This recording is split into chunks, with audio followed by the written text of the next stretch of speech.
আসসালামু আলাইকুম। পাসপোর্ট নাম্বারের উপর হুরুপ দিলে সেই হুরুপ কি আর কাটা যায় কিনা? আপনার সৌদি আরবে অনেকের সমস্যা আছেন যে প্রথম অবস্থায় আসার পরে, সৌদি আরবে আসার পরে আপনার কফিল আকামা বানায় না, পরবর্তীতে আপনাদের হুরুপ লাগায় দেয় বা টার্মিনেট করে দেয়। এখন আগে তো হুরুপ তো সিস্টেম ছিল, এখন বর্তমানে হুরুপের সিস্টেম নয়, এটাকে টার্মিনেট বলে, আমরা টার্মিনেট বলি।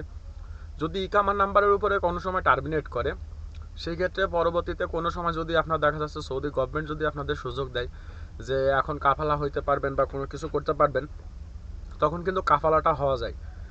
আর হচ্ছে আপনার যদি পাসপোর্ট নাম্বারের উপরে হুরুপ লাগায় দেয় বা পাসপোর্ট নাম্বারের উপরে আপনাকে যদি টার্মিনেট করে দেয়, সেই ক্ষেত্রে আপনাদের করণীয় কী? অনেকেই আছেন দালালের দ্বারস্থ হন, দ্বারস্থ হয়ে পরে নিজের টাকা পয়সা খোয়ান, অনেক টাকা পয়সা নিয়ে দৌড়াদৌড়ি করেন। দালাল তো টাকা নিয়ে মনে করেন যে আপনার চলে যায়, বলে যে প্রথম অবস্থায় তো নেওয়ার সময় তো বলে যে হ্যাঁ এগুলো করে দিতে পারবে, হ্যান ত্যান 7-17 অনেক কিছু। আসলে অনেকের মনে করেন যে ধারণা না থাকার জন্য এই সমস্যাগুলো তৈরি হয়। তো সর্বপ্রথম বলি, যদি পাসপোর্ট নাম্বারের উপর হুরুপ লাগায় দেয়, শালি এই হুরুপ আর কখনোই কাটা যায় না বা এই হুরুপ তোলা যায় না। এবং এই হুরুপটা যখন লাগাই, এটা কফিলের সিস্টেমে হচ্ছে 15 দিন পর্যন্ত থাকে। 15 দিন পরে এটা অল্টারনেটিভভাবে মক্তব আমেলের সিস্টেমে চলে যায়। তখন কফিলও যদি চাই 15 দিন পরে আপনার হুরুপটা তোলার জন্য বা হুরুপটা কাটার জন্য, তখন কিন্তু আপনার কফিলেরও কিন্তু কিছু করার থাকে না।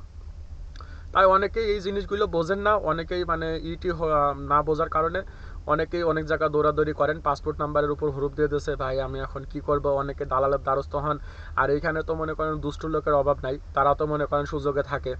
হ্যাঁ ভাই, এটা করা যাবে, সমস্যা নাই, আপনার পাসপোর্টের একটা ফটোকপি দেন, 500 রিয়াল দেন, আর বাদ বাকিটা কাজ হওয়ার পরে বাদ বাকি টাকাটা নেব। আপনার তো মনে করেন যে সরল মনে সরল বিশ্বাসে টাকাটা দিয়ে দেন, যে 500 রিয়াল, আর কাজ হয়ে গেলে তো বাদ বাকি। ওই যে 500 রিয়ালটা নেছে, ওইটাই আপনার লস। ওই যে 500 রিয়ালটা দিয়েছেন, ওইটাই আপনার লস। ওই টাকাটা নেওয়ার পরে সে মনে করেন যে আপনার সাথে যোগাযোগ করবে না, বা যোগাযোগ যদি করেও বলবে যে ভাই আমি তো দিছি, কাজ চলতেছে, একটু সময় লাগবে, এটা পাসপোর্টের উপর হুরুপ হয়েছে, এটা একটু সময় লাগবে। আসলে মূলত ও কিন্তু কোনো কাজই করতেছে না, ও শুধু টাকাটা নিয়েই কিন্তু চলে গেছে।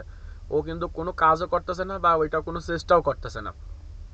তাই পাসপোর্ট নাম্বারের উপর যদি হুরুপ দেয় কোনো সময় কফিল, পাসপোর্ট নাম্বারের উপর হুরুপ দিলে সেটা কোনো কিছুই করা সম্ভব থাকে না, হুরুপটা কাটাও যায় না। যাদের পাসপোর্ট নাম্বারের উপর হুরুপ আছে, তারা হচ্ছে আপনার হাজার চেষ্টা করলে পারেও আপনি পাসপোর্টের হুরুপটা কাটা কাফালা হইতে পারবেন না। তাই খামাখা অযথা নিজের টাকা খরচ করে দৌড়াদৌড়ি করে মানে নিজের টাকা নষ্ট করার দরকার নেই। যে যেখানে আছেন, যেভাবে আছেন, যদি কাজ করতে পারেন ওইভাবে কাজ করতে থাকেন।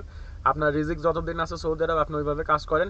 চলে যাওয়ার সময় যদি আপনি পুলিশে ধরা দেন, চলে যাইতে পারবেন। যদি মনে করেন যে মক্তম আমেলে যায় খুরুজ লাগাইয়া যাব, সেই ক্ষেত্রেও যাইতে পারবেন, কারণ যেহেতু আপনার পাসপোর্ট নাম্বারের উপরে আপনার ইকামা যেহেতু হয় নাই, সেহেতু মনে করেন এই সমস্যাগুলো তৈরি হয়েছে।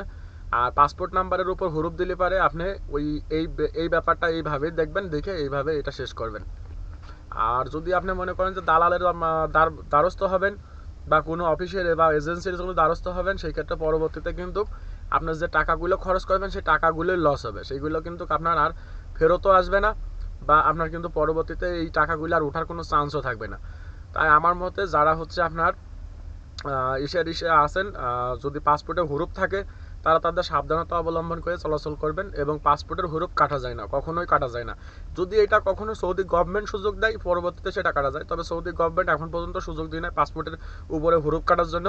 শুধু মধ্যে একবার সুযোগ দিয়েছিল হচ্ছে আপনার যারা টার্মিনেট ছিল, তাদের হচ্ছে হুরুপটা কাটে বৈধ হওয়ার জন্য। তাই সবাই সবার জায়গা থেকে সতর্ক থাকবেন, তথ্যগুলো জানার চেষ্টা করবেন, তারপরে দালালের দ্বারস্থ হবেন। আপনারা অনেকেই না বুঝে দালালের দ্বারস্থ হন, তো এইটা হচ্ছে ঠিক না। তাই পাসপোর্ট নাম্বারের উপর যদি কারোর হুরুপ থাকে বা খুরুজ থাকে বা ফাইনাল এক্সিট লেখা থাকে, সেই ক্ষেত্রে আপনি কাফালা হইতে পারবেন না, আপনি দেশে যাইতে পারবেন। কয়েকটা তরিকা আছে, তার মাধ্যমে আপনি দেশে যাইতে পারবেন।